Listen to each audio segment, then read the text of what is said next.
Assalamualaikum warahmatullahi wabarakatuh. Nama saya Muhammad Azizi, NIM E 2018-2249. Di sini saya akan mempresentasikan eh, tugas saya dengan judul keutamaan mencari yang halal, dalil Al-Quran, dalil hadis, atsar para sahabat dan ulama terdahulu, serta jenis-jenis halal dan haram. Yang pertama adalah keutamaan mencari yang halal.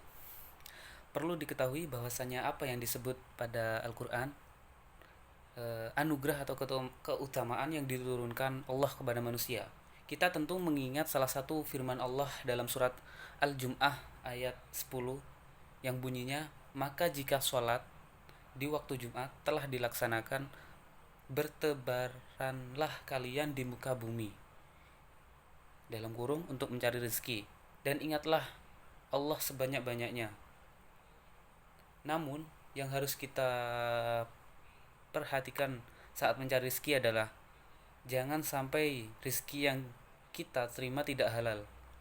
Habib Abdullah bin Alawi Al-Haddad dalam karyanya Syarah An-Nasaih Ad-Diniyah menggambarkan bahwa memakan harta yang halal akan membuat hati nurani kita menjadi tenang dan serta menjadi terang benderang, halus dan tertambat kepada hal-hal ukhrawi.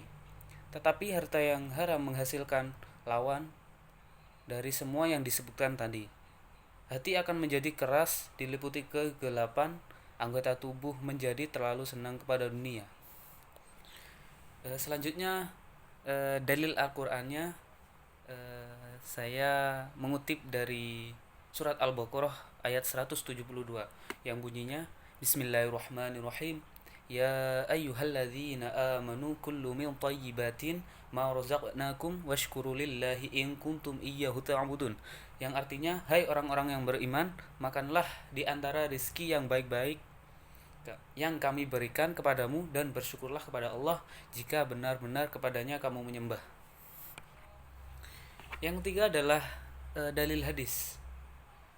Di sini saya mengutip dari Abu Abdullah Nu'am bin Bashir radhiyallahu an. Bunyinya, saya mendengar Rasulullah SAW bersabda, sesungguhnya yang halal itu jelas dan yang haram itu jelas.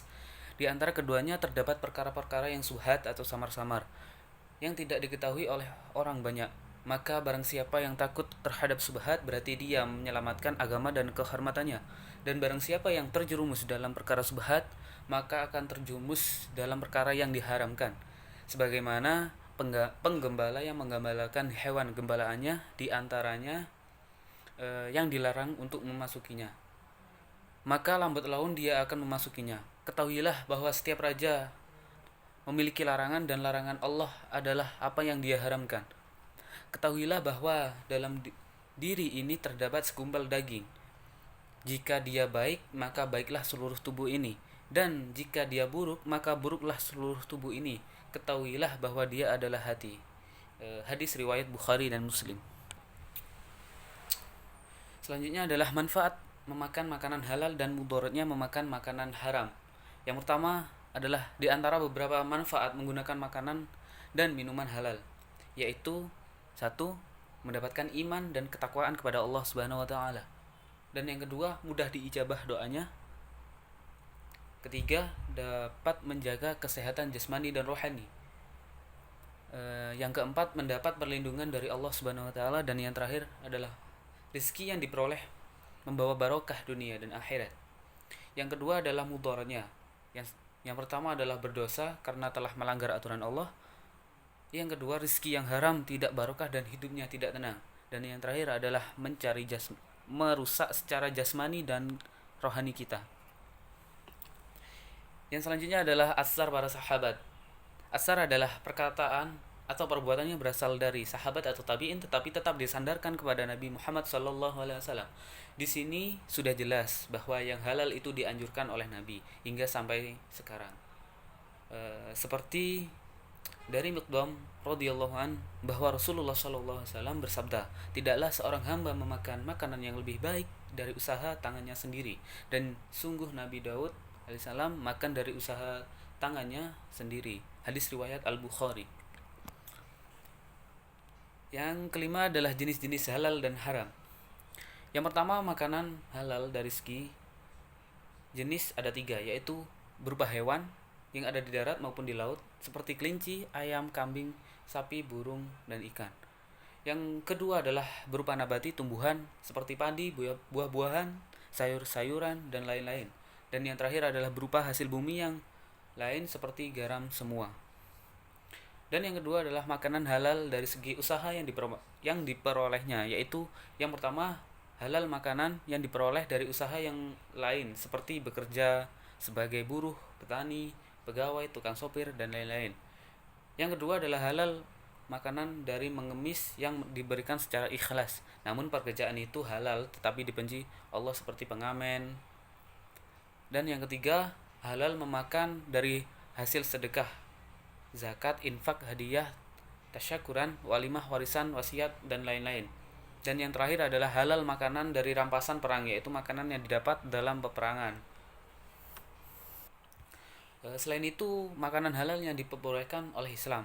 Yang pertama halal zatnya, yang kedua halal secara prosesnya, dan yang terakhir halal secara mendapatkannya. Dan yang terakhir adalah pembahasan makanan haram. Yang pertama adalah haram karena zatnya, seperti contohnya bangkai, darah, daging babi, khomer, hewan buas yang bertaring, dan semua burung yang memiliki cakar jalallah. Selanjutnya adalah haram karena suatu sebab.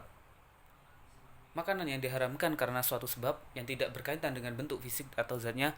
Makanan yang seperti ini dimaksudkan bahwa makanan tersebut asalnya halal, namun hukumnya berubah menjadi haram karena sesuatu, misalnya makanan yang didapat dari rezeki yang tidak halal, misalnya hasil curian, hasil zina, perdukunan, makanan atau daging yang tidak disembelih atas nama Allah, dan lain sebagainya. Mungkin cukup sekian presentasi saya. Kurang lebihnya mohon maaf apabila ada kekurangan. Tsumma ila Assalamualaikum warahmatullahi wabarakatuh.